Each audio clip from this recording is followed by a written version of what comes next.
So I want to this is a quick graphic. So we do presentations for high schools across the state, and this is one of the things that we talk a lot about is that I don't love the name of this chart, that it's near historic lows. The consistent thing that we can look at is that our confidence, and this is the federal government, that our confidence in the federal government has been declining. It is not steady, but if you look at the 1960s versus 2020, there is kind of a steady decrease over that time frame. And so when the Ethics Commission was created in North Dakota, and when I stepped in, I knew that this graphic existed and I wanted to say, well, why? Why is this happening? What is causing this? Is some of that a normalization based on information available? Is some of it just government, or is it across the board? Are there other factors that we need to be looking at? We know that we've had this kind of decrease in confidence. The question and the things that we're going to talk about today is the why. Why is this happening? So research from the Pew Research Institute and others have given us 5 top reasons. There are more, okay? I'm guessing that there are more, and there are more that are very specific, perhaps, to region. But for our purposes of discussion today, we're going to focus on these 5. And this is national trends. We have a more partisan environment than we did, or at least there's a perception of a more partisan environment. We have the availability of conflicting information. We have 3, a decline in interpersonal trust. We're going to focus on that one probably the most today. We also have unethical conduct by public officials. We're going to talk about that one a little bit as well. And then we have this, what we call discontent with public officials. So out of research from Pew, as I said, and a few others, these are kind of the top 5 factors that affect how we feel about our confidence in government. However, this is the statistic I hold close to my heart, and that I know is why we get up in the morning and what we do, why we do what we do. 84% of Americans believe it is possible, and there are ways for us to improve our confidence in government. That's a pretty significant number. I don't know the last time we could get 84% of Americans to agree on anything. So if we can say that it's possible, okay, they believe it's possible, that's great. That gives us a core value right there that we know it is possible to increase that confidence. We then come back to the same question that I posed before, is how do we do that? And how do we look at those factors and then go from there? In North Dakota, a group of people starting in late 2017 and into 2018 looked at this decreasing confidence. They knew that we had perhaps issues or concerning things that were happening, and they said, let's take it to the citizens. Now, the 2018 ballot initiated measure 1, that is what created the North Dakota Ethics Commission. And I'm going to apologize, I'm looking at my presentation on my phone, so just I don't want people to think I'm not paying attention to my own presentation. Anyway, so in 2018, we have ballot initiated measure 1. And this ended up passing in November of 2018, and this created a state ethics commission. So I took it out, this is just a snip from the very first section of Article 14. So this was a constitutional amendment.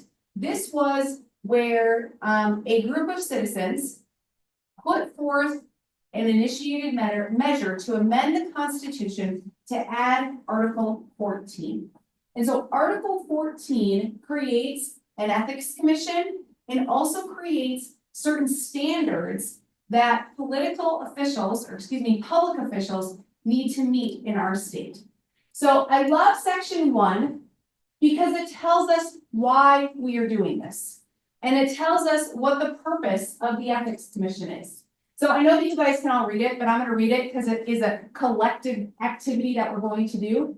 And it says, the people of North Dakota need information to choose candidates for office, vote on ballot measures, and ensure that their representatives are accountable.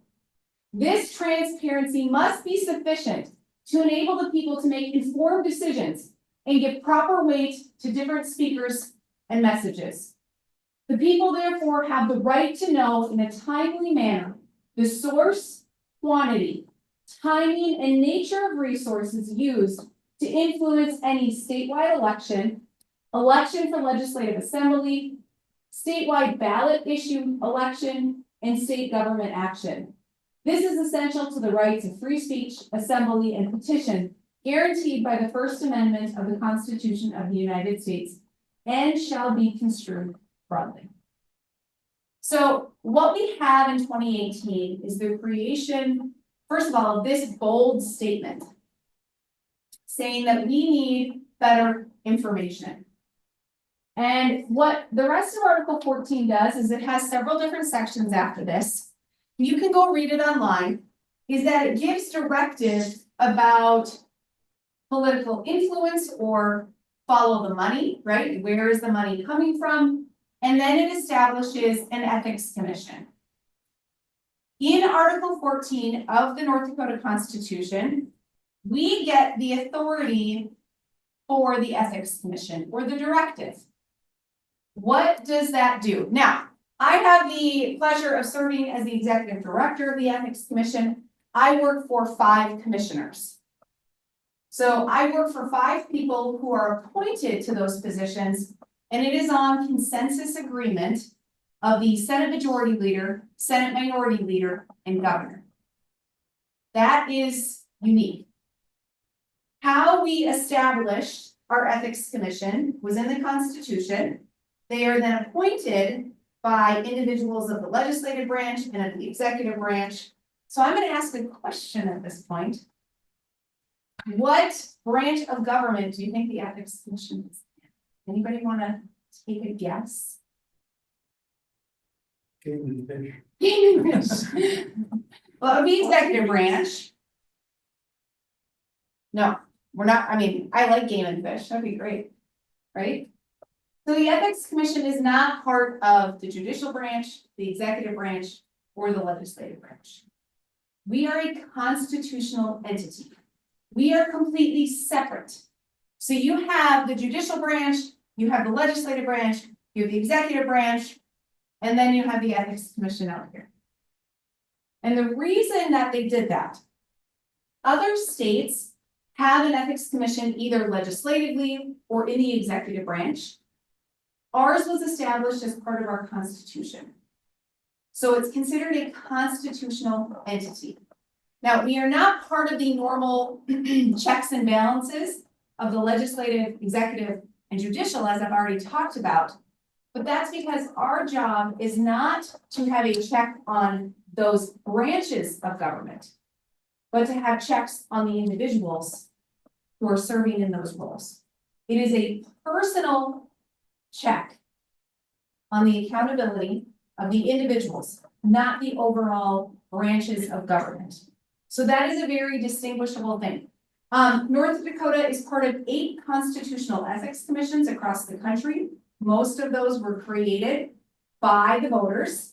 They were put into place by the voters. In North Dakota in 2018, it was put into the Constitution. One thing to keep in mind is that there had been a push for many legislative sessions prior to 2018 to do this, to create an ethics commission legislatively. And it did not pass. The farthest we got was a bill that requires legislators to get ethics training every session. That is as far as we got with an ethics commission. It was, I believe it was introduced at least 3 or 4 sessions previously to try and get this into place. So that is why it was introduced and done in the Constitution. So what does the Constitution give these 5 commissioners who are appointed? That is where we start. We have 5 commissioners.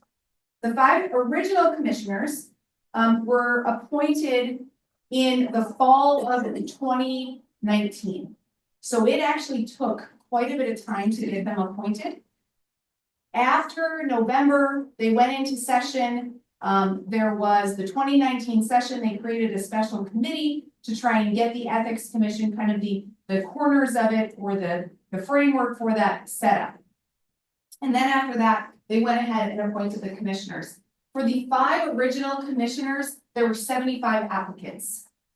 And they picked 5. And I think they did a really good job because I got to work with all of them. So we had the original 5 were Paul Richard, he's here in Fargo. Dr. Cynthia Lindquist, she's up in Devil's Lake. Ward Kozer, he is out in Williston. We have Dave Anderson, he's in Bismarck. And our last one is Judge Ron Goodman, out of Oaks. So they really geographically had them placed. All of our commissioners were reappointed. They had them on staggered terms initially. All of the commissioners were reappointed at least once. And we just had our first new commissioner come on board last month.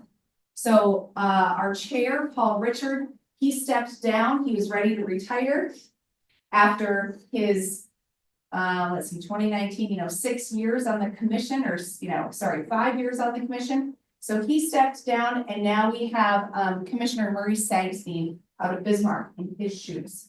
So that is the commission, the 5 people that I have the privilege of working for. But what do? So the Constitution gives the Ethics Commission direct authority to do 2 things. Actually, 3 things, sorry. The commission has authority to adopt rules related to what we call 4 buckets. Those are transparency, corruption, elections, and lobbying. Then it also gives the Ethics Commission authority to investigate alleged violations of Article 14 of the Constitution and any related state laws that are related to transparency, corruption, elections, and lobbying, as well as its rules. So we have the authority or the constitutional ability to investigate. We're going to talk about that in a little bit. The other thing that the Ethics Commission is required to do is to maintain a confidential whistleblower hotline. That if somebody has something that they want us to be aware of, they can pick up the phone, they can call us, and they can provide information confidentially to us. Okay, we also can receive complaints. We're not going to talk about the complaint process today. I felt like that was a little outside our scope for today, but you can ask questions and I can answer those questions on the complaint process. We're also looking this legislative session to change that. Yes, I do have a question. Sure. The 4 buckets were transparency, elections, lobbying, I missed corruption. Okay. So they're pretty broad. And so what the Ethics Commission first did is it had requirements that it had to get certain rules in place. It had to get rules related to quasi-judicial proceedings. Anybody want to guess what quasi-judicial proceedings is? It's a fun word, but nobody really knows what it means.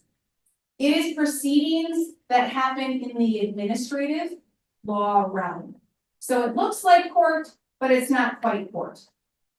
And a lot of times in those instances, I like to pick on the medical board, just because we have such a great relationship with them and they're okay with me picking on them.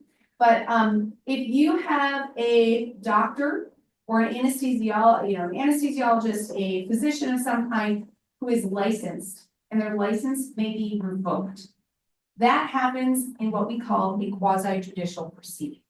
It happens in something that is similar to court, but it's authority that's been delegated by the legislature to an entity.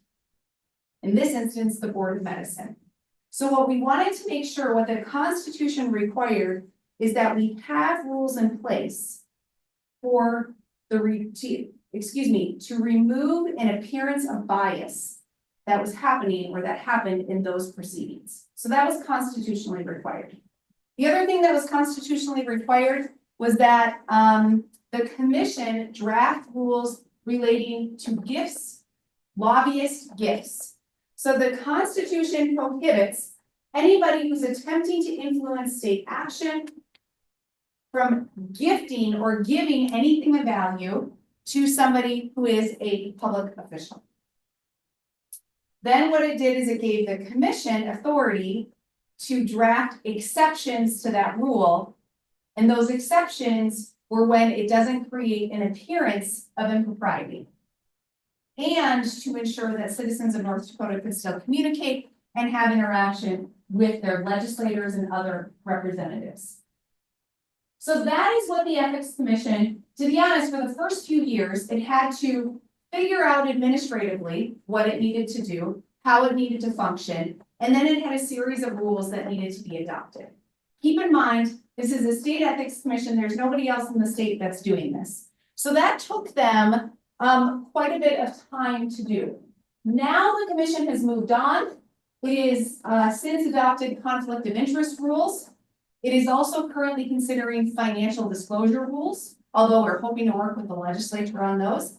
And then also travel disclosure rules, that public officials need to disclose travel that they are taking that is paid for by individuals who are not the state. So those are the current rules. We are also looking at campaign disclosure rules as well. That will fall into that elections bucket. And all of those are in the works, in the pipeline. So the question that we ultimately ask ourselves as we do our work every day is this enough? Is having an ethics commission creating these rules that public officials need to follow, is it enough to restore confidence in government? Is it enough for us to trust again the people who are making decisions on our behalf? Some people are like, I don't know. Well, here's the deal. It's like it's not. It likely is not. So as an ethics commission and as the executive director, I have questioned, is it enough? And here's my argument, or what my premise is, my thesis, mind you, is that it's one component. It addresses one factor or one of the issues that we have as to why we tend to have this lack of confidence in our government. We also need to look at our other factors. So yes, the commission needs to address unethical behavior. I can talk about that in a little bit, but we also need to look at those other factors. It cannot be our job alone. In fact, now Tyler, I'm going to have you go back. I'm going to have you go back to where the constitutional language is. I think it's slide. There we go, right there. There you go. In fact, this language really directs that the Ethics Commission in our work, our rules that have this information, this really creates a relationship with the voters. We are doing this for the benefit of the voters, but the voters then need to use that information. Right? It says the people of North Dakota need information to choose candidates. They still need to choose. There is a relationship that's built in right into the Constitution. Okay, now I'm going to have you move forward because we're going to talk about that relationship and what it needs to look like. Because yes, the Ethics Commission has to use its authority to create rules and to investigate and to hold individuals accountable when they do not follow those rules. But the other thing that we need to do is address the other four. So this is we're back looking at our factors that affect confidence.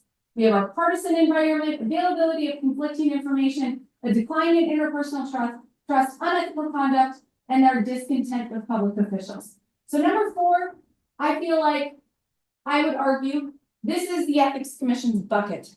We address that. We work with unethical conduct by public officials, and we do that 3 ways. We adopt rules. We also investigate when a complaint or when we receive in the future it will be relevant information. The third way that we do this is by education. So I have heard repeatedly, and in fact, I heard it in conversations before we started our presentation today about a culture in our state. Earlier this year, the Ethics Commission presented a historical perspective on ethical dilemmas in our state. And if we take a 150-year view before we were a state, before North Dakota was a state, of the ethical dilemmas and the legal cases that really followed that, you can see that there has been a culture of acceptance to some extent, and a culture of perhaps learning from what previous people have done. We learn best by watching, right? So that is why we focus on addressing unethical conduct in those three ways: adopting rules, investigating when needed, but also providing education that we need to raise our standard. But we have 4 others. So yes, we definitely need, the Constitution directs us that we need to take care of number 4, but we also need to look at the others. So one of the factors that research has shown is that we have a more partisan environment. This is Hamida and Steve. They are both representatives from Fargo. And I know them both and I really enjoy them, but they work in the legislature. This is a mailer that went out. And I got this picture from the Fargo Forum, but this went out, I think it was last week or the week before. And this is demonstrating how these two work together. I've seen this. It's great to see. And in North Dakota, we generally do have a collegial culture between our legislators on both sides of the aisle. Now, keep in mind, we have a supermajority in North Dakota, and that is definitely the case, right? But we do have an environment where the division is much more sensationalized than when we do have time to work together, and when we do.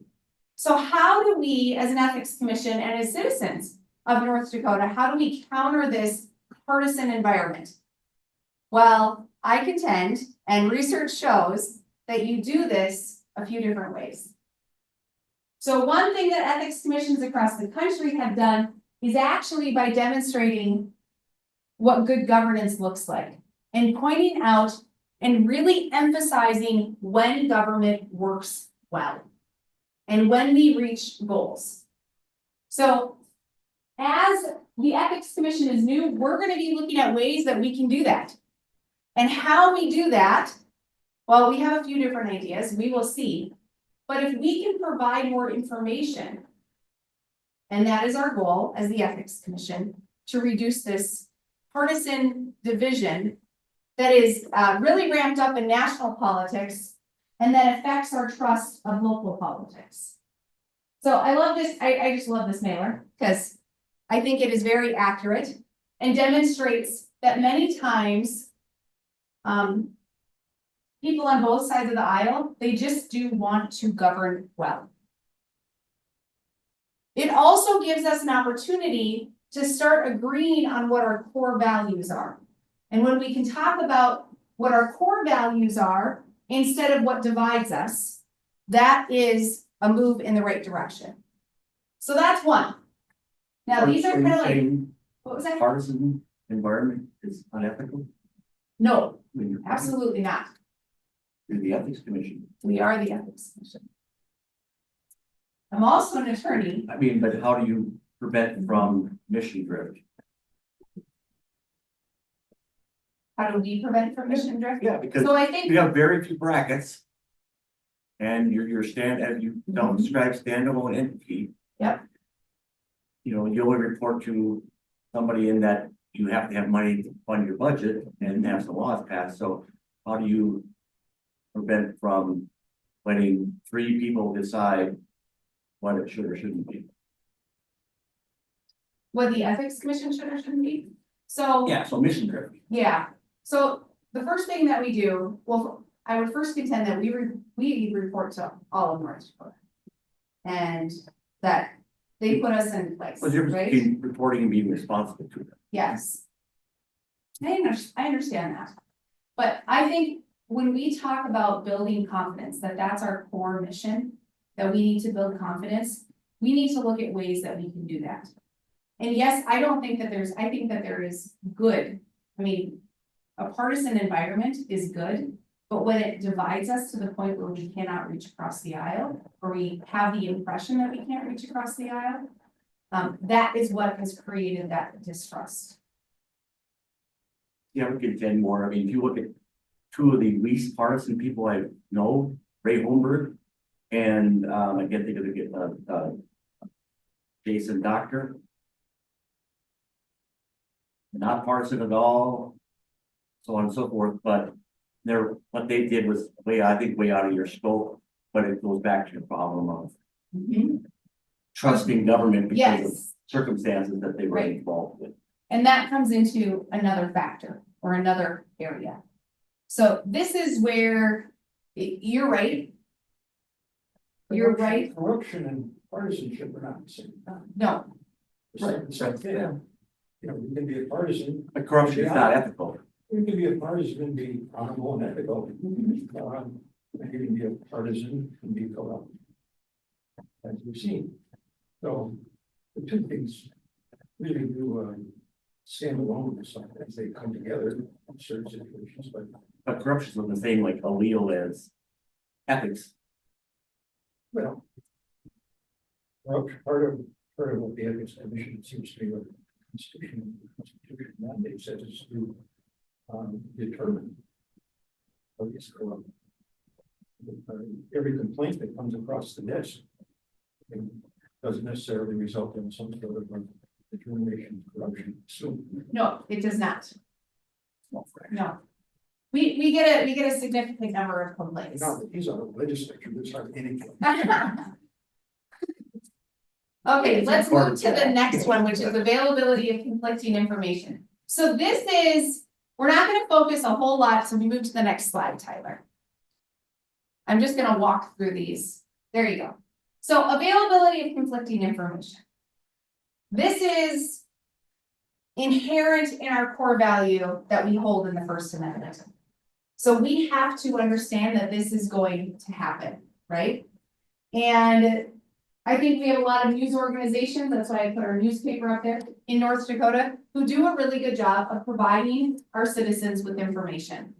This gets back to the language of the Constitution that the Ethics Commission has a duty to provide information and to do it in a way that allows you as citizens to make decisions. So when we talk about the availability of conflicting information, this is a whole hour-and-a-half session in and of itself, to be honest. If we want to talk about the media and how media factors into this.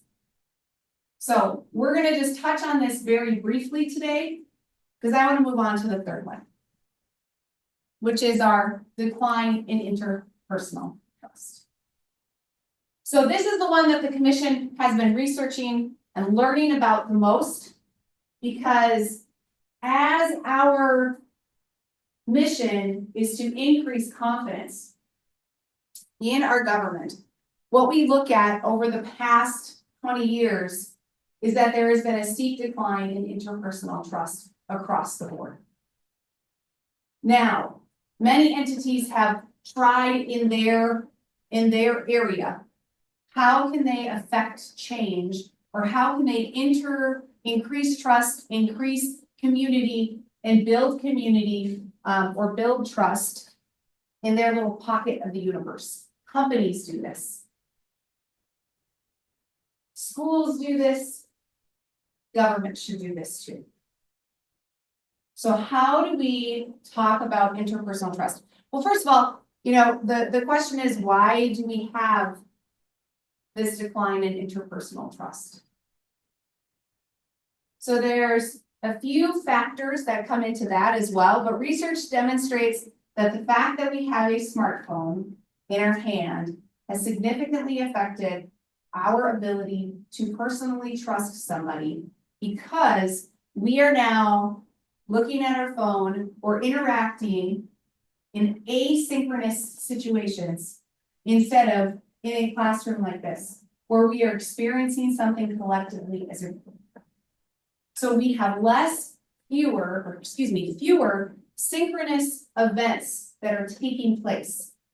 And research shows that that factor is significant in reducing our interpersonal trust, not just with the government, but with the people around us. So this is, really what has caused a lot of individuals in smaller local governments to say, how do we build up community once again? Because community, when somebody feels part of a community, they have more interpersonal trust. The same way if I met Jack, right? Now I know you, I've seen you, I've talked to you. We've now shared something in common. My likelihood to trust something that he does in the future, or maybe that he writes, right? Is higher. Because we've had a one-on-one, in-person interaction. And we don't always get to do that. And especially with government. But if we can create ways to have that synchronous conversation or something that we do at the same time collectively, this really comes back to building up community. So what we have done is we have looked at how smaller states, really it's almost down to the counties and cities, how they build up their lack of trust in those small communities. They do it by holding community conversations. They do it by having roundtables, by having listening sessions, but we change the environment and we change the dynamic and we base those conversations on those core values that many, if not all of us, share. Yeah. Well, how do we help out? Because I totally agree with all those things you said, but nobody shows up. I mean, I was just at an event last week where there were more elected officials than there were people that they were talking to. I remember when I was in the Senate, we noticed all over in the paper, in wires, they were having like a town hall. Yep. And 3 legislators, 3 people showed up. And there were 3 people that had ran the previous time. So, I mean, that is an issue, no matter whom you would talk to. It is. So, It is absolutely an issue. People have become much more disconnected. Yep, nonprofits are seeing it, right, with engagement. Everything it's just slightly different. A lot of people tagged it to COVID, right? That when COVID happened, this started to happen because we were all so separate for a while. It happened long before that. It started happening long before that. So where they have seen probably the most benefit, or kind of the best response is the structure and how it's done. So what we've learned is that if you change, instead of having chairs like we have set up here, change it to more of a conversation where you're at a table, where you have, perhaps nobody wears name tags, and you don't know who the elected official is, you don't know who the public citizen is. The other thing is that what we have read is that you need to have one person who is reaching out to the stakeholders and really getting them there. That is, I'm not saying that that's an easy task, because it's not an easy That's task. tough. I mean, the chamber last week did all those things. They had Yeah, table leaders, they had name table tags, leaders, they had yep, yeah. everything, and it's still like, you get killed because it was a nice day outside. It's Then you move outside. like the funeral, it's no joke. But it's a struggle and it's a challenge. And so we're hoping as the commission to kind of introduce some of those formats. And we've been looking at what other counties have done or other cities have done. Some cities have had a lot of success with this, where they have had a big change that they need to foster in, right? It's a big change and they need everybody on board. And so some people call it a media campaign, but really it is putting a small group of people in charge and saying, go out there. And you gotta get stakeholders that are there. So it's not easy. Which is kind of what I'm getting at. That none of these are necessarily easy. And as the ethics commission, we can't do them alone. So I love that you're saying, what can we do? Because that's something that, now that you're here, now that I know you're willing, I might call you up and ask you if you can help, because now I will. All right, let's move on. We've already talked about unethical conduct by public officials. Let's move to the next one. So Tyler. And this one is probably the most important part of this relationship that we have as the Ethics Commission with the community is this fifth factor, which is discontent with public officials. So I need to give credit to Rob Port. Not something I typically do, okay? But he had some statistics in an article a few weeks back. And as I was prepping this and as I was doing my research, I thought they were very helpful and I liked them. The re-election rate for incumbents in the US House has never been under 85%. So the chance of you getting re-elected is at least 85%. Only 2 times in the last 30 years has it even been below 90%. So the rate at which an incumbent in the US House, now that's US House, they have a pretty strong chance of being re-elected. Our re-election rate for US senators, who are incumbents, has never been below 80% since 1992. So when we talk about the fact that one of the reasons we don't trust our government is that we are not happy with what our public officials do. If you are one of those people, you have a duty to vote and you have a duty to inform yourself, which circles back to that very first language of the Constitution, of Article 14, that we are providing information so that you can make those decisions. Now, again, none of the things that we've talked about today are easy, straightforward, and they're going to take time. But they are things that we can do. There are things, there are counters to each of these. And it's my job as the executive director to talk about them and then really start building that trust back. Didn't jump. So here's the question is, will we trust again? I think it's possible. It depends. But it's going to require an active group. And it's going to require more than just the Ethics Commission, although we're going to work really hard to do our work. So with that, that is my wrap up for today. I can answer any questions or we can have continued conversations about all of these points. Everybody knows I ask a lot of questions, so did you define, before you, did they have a baseline set of data so that they know if they are making progress? The Ethics Commission? In which way? Yes. No, which is probably the most difficult thing that I struggle with. Because I have a job that we don't have a baseline from. So we've talked with North Dakota Poll about throwing a poll out there and getting a baseline number. And then maybe doing that again in 2 years or 4 years. That's something that we're considering. But how do we create that baseline? And how do we see if we're moving in the right direction? I think that that is a very valid question and something that we need to look at and say, is this working? Now, historically, ethics commissions in other states have been around since the 1970s. Kind of post-Watergate is when ethics commissions really started to gain a lot of steam. The very first one was in Hawaii, and then they've been, ever since. I think we have 2 or 3 states without ethics commissions. So we are new. We are very new to this. Texas does have some data. I don't have a lot of confidence in that data, unfortunately, but otherwise, we don't have a lot of data.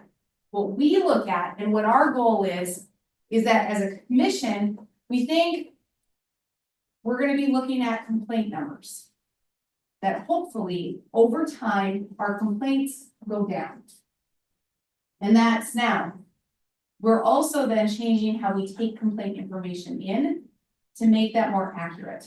Because right now, our complaint numbers are going up quite a bit, but that is because we receive complaints. And we're changing our complaint process that it's not considered kind of an allegation until there's been some substantiation.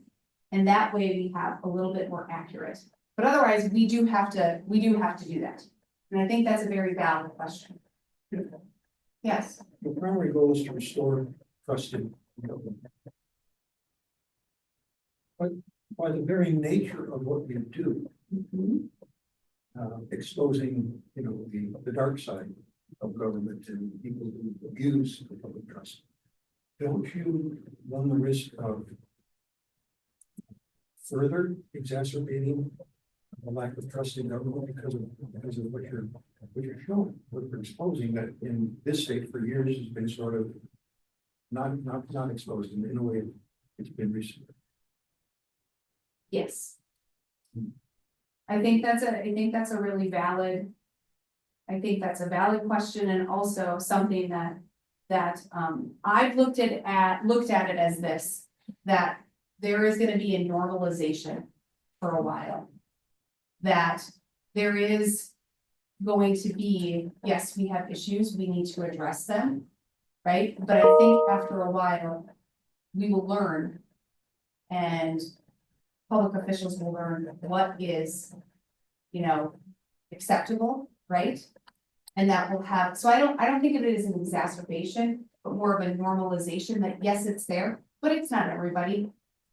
And I think that that's something that we need to make sure we counter with, especially building that relationship, having interactions with our community, making sure that they know that, the complaints or the headlines or the things that you see, that's not everybody in government.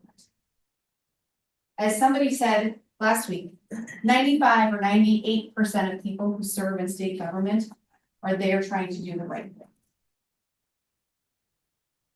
So, yeah, it's a valid concern. I like using the word normalize anymore. I like that number, the 98%. I'm not sure how you arrived at it, but trying to do the right thing, statesmanlike, I like it. My question is, do you evaluate the quality of the complaints? Is there a grid for crazy, wild, this is true, this is just a general unhappiness, so that you can kind of assess? Generally, when you are driven to a complaint, it comes from somewhere. So that might tell us a lot too, by the types of complaints over time, like the buckets of complaints. We have buckets of complaints, You do. yes, yes, we categorize them. So this last year, for instance, we put out numbers that, of the complaints we received thus far this year, 10 of them have related to campaign or election issues. So we know that's an issue based on those complaints. Okay? The other thing is when the Ethics Commission receives a complaint, this would be a good chance or a good opportunity to talk about that complaint process. So what currently has to happen is in order for the commission to investigate anything, there needs to be somebody who files a complaint, fills out the paperwork, or calls us, or sends an email with sufficient information. You need to identify the person, the unethical conduct, and your information, because we need to make sure it's a North Dakota citizen, a North Dakota resident, right now. So you have to be a North Dakota resident. Then what we do is we do an initial review. We have 3 stages.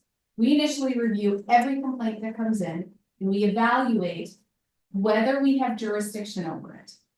Meaning, do we have, so the Ethics Commission only addresses statewide elected office, the legislature, members of the cabinet, lobbyists, anybody who's appointed to serve in a role. For instance, I'm appointed to serve as the executive director, so I would fall under that, and legislative employees. We do not have jurisdiction or the ability to review a complaint against a judge, against an executive branch employee, or any local officials. So county, city, township, any of those officials. So we do not review those complaints, but we do receive complaints against them, but we dismiss them. So initially we review to see if if it's a person over who the ethics commission has jurisdiction. And if it doesn't, if we don't have jurisdiction, we dismiss it. We call it a summary dismissal. So we summarily dismiss it, summarily dismiss it, we get rid of the complaint. And you respond to each complaint? We do respond to each complaint, yes. And one more thing, and then I'll stop here. Yeah, that's, What about positives, to keep track of the people who write in and say, I'm so happy with how this went. I love the election, how it went in my, you get, we don't usually get a lot of positives, but sometimes we do. So we do actually keep those. Yep. The other thing that we evaluate is whether we have jurisdiction over the issue. So somebody raises a concern, somebody voted or took action in a meeting, and they are personally benefiting from that action. We have jurisdiction over that. That falls under our conflict of interest rules. We can evaluate that. Somebody fired me because they don't like me. We don't have jurisdiction over that. That is an HR issue that's outside of our scope. So that is the first thing that we do is we evaluate that. And then from there, we dismiss those complaints. So every complaint is reviewed by an attorney. We have an attorney in our office and he reviews all of those. And then we summarily dismiss the ones that we can. The next thing that we are required to do in the process is to attempt to informally resolve something between the person who filed the complaint and the respondent. Or, usually it's usually an elected official or a lobbyist. We also have jurisdiction over lobbyists. And so in that instance, we have to try and resolve the complaint. We have found that to be very ineffective. Because most of the time, the person who filed the complaint wants to have that person either pay them $1 million or $100,000, or a large amount of money, or resign. And a lot of the issues we deal with, resignation is not necessarily the resolution that we need to be at. So we have those, unfortunately, that informal resolution stage is not very effective. Only after those two first stages, then can the ethics commission start investigating. That's when we have an investigator or have myself or our attorney start, conducting interviews, pulling documents, and verifying the veracity of what was submitted to us, and then learning everything from there. At the end, we create a report. That report then goes to the commission, and then the commission reviews it. The other thing to keep in mind is this complaint process. The legislature put a statute into place that this whole complaint process is confidential. So it is confidential up until the time the commission finds a finding of unethical behavior. I think the legislature has now realized that we maybe have too much of a confidential blanket over the process, and we need to pull a little bit of that back. So we're going to try and do that during this next legislative session. But it's confidential if you're in. I filed a grievance against someone as a campaign weapon. I can send it off to Send it all off. media, the October surprise type. Filing some kind of grievance that might be thrown out in January. That can happen. And so then that happens, but then the person who is filed against, the confidentiality applies to them most of the time. And so they can't say anything publicly. So now we have this process being used kind of as a political weapon, right? So what the commission recognized this, we've had many conversations about it in our public meetings, that this is happening. And we've seen that. So what the commission is working with the legislature to do is actually change the process. So that people don't, the term filing a complaint is a very powerful statement. A complaint has been filed with the ethics commission. Then media tends to pick up on that, some of it for very valid reasons, or maybe not, but those are very triggering words. So what we are hoping to do is actually change the process so that the commission intakes information. You're submitting relevant information to the commission, but then the commission evaluates it based upon the information you provide, publicly available documents, and then that is presented to the commission, and the commission decides if there is a complaint which we are now changing the name of, but a complaint that can move forward. So it removes, to the extent that we can, keeping in mind First Amendment rights, that we need to allow people to speak. That it allows them to just submit the information, but it takes away that phrase, I filed a complaint. It also, that relevant information language is from the Constitution and is more in line with the Constitution. The other thing the commission is hoping to do is allow the person who it's filed against the ability to speak up and say something, that their hands aren't tied. I like the fact that you use it depends because every situation is different, it's content.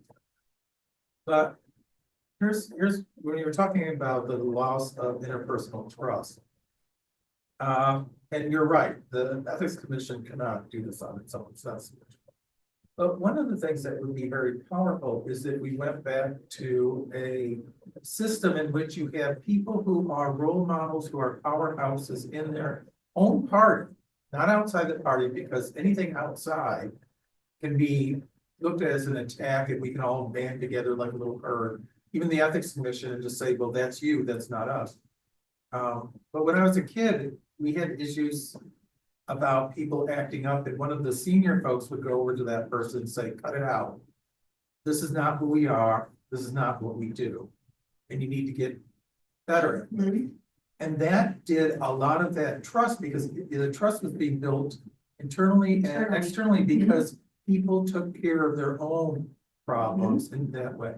Is there any way that the Ethics Commission, since you're talking about education, could help enable some of the leaders, the legislative leaders, to have that authority to go and do that and be willing to do it? Because now it's a risk. If you do that, you get yelled at. Yeah. I mean, that's always a possibility.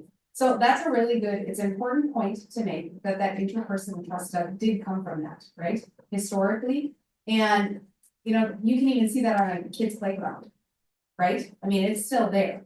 So, yes.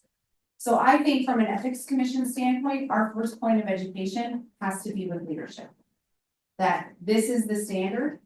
And yes, you have lived perhaps just understanding words, right? From 30 years ago to now is different. And so we have taken and we've said, yep, our legislative leadership, that is our first tier of education.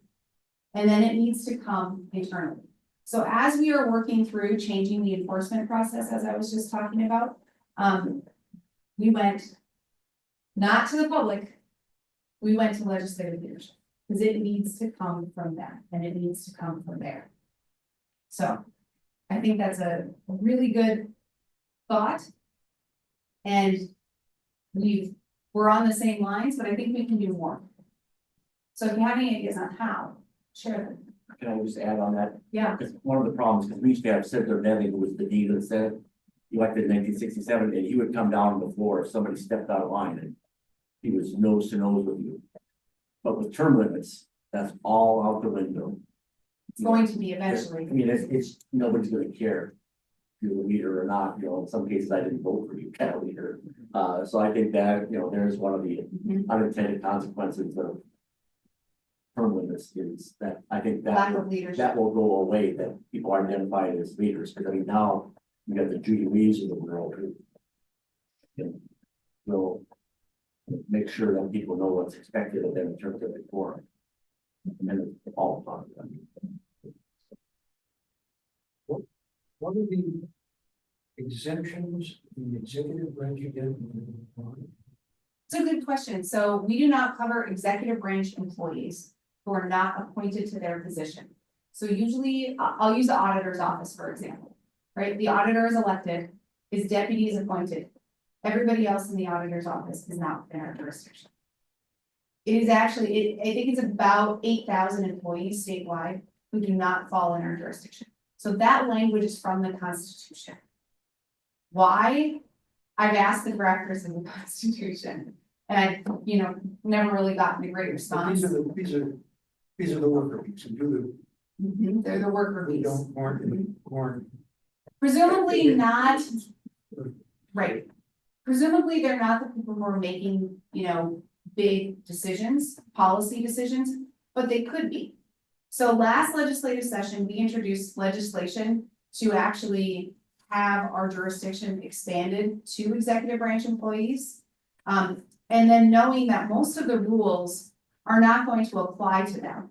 But what it does clear up, you know, because they're not going to be making a decision that financially impacts them most of the time, right? But in the gifting realm with lobbyist gifts, that is an instance that we do think that there could be things happening that we don't know. Because there are executive branch employees who are making decisions with RFPs, where we're getting, you know, our socks from, or the beds, or our paper, right? And, you know, what kind of benefit is flowing to them? We don't know that. And so that's why we can look at adding executive branch employees. The legislature, they got a do not pass out of committee and on the floor. Most ethics commissions, I don't want to say that. Ethics commissions kind of, their jurisdiction is very different by state. So that is something that I think in the long term, we'll have to look at and see if it's something that needs to be added again. We've also just realized currently we do not have the manpower to take on 8,000 more people than we oversee. Yeah, I had a question. I had to look up the complaint form just to see what the format looked like, how this sort of flowed. It's an online form, by the way, now submitted online. Big bold letters, as you mentioned. Form will only provide your name if you put it, and it mentions that the process is a bit impaired because they can't follow up with that individual. I was curious because a lot of these people that someone might file an ethics violation or notice some legal process that's been violated. The people that they're going up tend to be quite powerful, have financial funding backing to do so. So I was curious about what kind of percentage of, if someone is submitting this in good faith and is acting as they should, doing, you know, what they should as a citizen, what percentage of those people that actually file an ethics complaint remain anonymous, that are successful, versus those that are put their name and then might be countersued or have some sort of fear with doing it? Yeah. So I don't have a number on percentage. I'd say it's about 50-50 of people who choose to remain confidential. Okay. And not have their identity disclosed versus people who don't, who are okay with it. It doesn't make any difference in the process. Okay. We still do the process the exact same. How it affects us is that if you want to remain confidential, somebody who's filing a complaint with the Ethics Commission, meaning we're not going to disclose your name or your contact information to the respondent, the person against whom it's filed. The only thing is we then have to independently corroborate the information you have. Okay. And a lot of times that can be done through public records. It can be done through, honestly, if there's another person who saw the same thing. Rarely do we need that person to be providing that information, but we are required to corroborate, meaning just verify that information. So I think there's probably about 50%, but there was a second part to your question. Well, I was just sort of curious if a person does, you know, state their name and completes this form, eventually it's unveiled near the end. If it goes through, their name is issued to the respondent. So they are kind of on the hook for any litigation, their own representation, or is there anything with the Ethics Commission or something on their behalf? So individuals who file complaints with the Ethics Commission do not need an attorney. Okay. Because they are only part of that process up through the informal resolution. Okay. And once we move into an investigation, the commission essentially takes the place of the person, of the complainant, and we are now investigating that person. And it is not, they do not need an attorney. They don't need, we do interview them. Okay. We ask for their input, but after that, it is the Ethics Commission that determines whether there's a violation or not the person who files something. So the other thing to consider is that we do have instances where people call us, they share information. You talked about people who have influence, who are powerful. Somebody will call us and say, yes, I have this information, okay, would you like that to be considered a complaint? And they say, no, I don't wanna make a big deal out of this, I just want you guys to take care of it. Sure. And a lot of it is because of that hesitation. They don't wanna be the whistleblower, they don't wanna be the person who starts this super long process, but they want us to know about it. Cause if you guys think it's good, or if you guys think you need to investigate it, then investigate. So that's another reason why we're looking to change our process. So that way people can provide us information, and then there's another step before there's a complaint issued, so that we can do that, you know, kind of initial review. There's also those individuals who are just really frustrated and having a bad day and don't like what somebody posted on their social media, and file a complaint. And I think probably the thing I say most commonly during session, or I did during last session, is I cannot control or tell somebody what they can and cannot post on their social media accounts. The commission. You did these complaints, sift through, decide which you're gonna, can the commission itself, initiate a complaint? No, Yeah. they cannot. That was, it has to be, I mean, I think it, you know, I think if a commissioner wanted to be the complainant, then the commissioner would have to recuse the rest of the way through. In 2021, the commission sought the ability in legislative session to do a commission initiated complaint. And the legislature actually narrowed the scope of people who could submit complaints after that bill was introduced. Because before that, anybody could, and then they limited it to North Dakota residents. So, but yes, so Is law enforcement covered? If I got a sheriff I don't like, or he's a corrupt sheriff, No. I can't complain. The governor gets that. it is not, yeah, the governor gets that. So, can a person, you know, like, so as an example, Dave Anderson was lived next to me in the dorm in West High Rise. He was in 703. And when At UND no, and or at NDSU, okay, Yeah. all right, that's he was a Raja. Okay. But, and then, Paul Richard, like, everybody knows Paul. I own part of the building with him at one time. So, point being, can they recuse themselves and who replaces them? So it's not just a three-person decision. So we currently have, we've only had instances where we have one commissioner who is replaced. And so we just put a substitution policy into place. For me, I had to recuse on a complaint. And then we've also had where commissioners have had to recuse. So far, we've had 4 other commissioners, so we've left it with 4. But we do have, for me, if I need to recuse, we actually go out and we hire an executive director to serve in my seat. Or we have our general counsel step into my shoes if he does not have to recuse. But we haven't adopted a policy yet for multiple, I don't believe. But there is the thought that we may have to create a list of individuals who may need to step in. I also believe we have the ability to bring in an ALJ if everybody has to recuse from a matter. So an independent ALJ. So when you go to administrative law, can the person who's a complaint filed against them, can they bring legal counsel? Yes. Yes, Okay, they can. because, I mean, K-12, you couldn't, take $1,000. Yeah, it was a while ago. No, but they can have legal counsel. They also have the ability to respond, to appear, although the current statute says either respond to the complaint and the report and recommendation either in person or in writing. We think they should have the ability to do both. So you shouldn't be limited to just one or the other. So we're changing that so that we have some more due process in place as well. And then non-disclosure. I'm guessing you have to file, you have a non-disclosure when a person works for your organization, but does that follow them after? So if they would move to Texas, is the non-disclosure agreement still in place? So the confidentiality is defined by statute.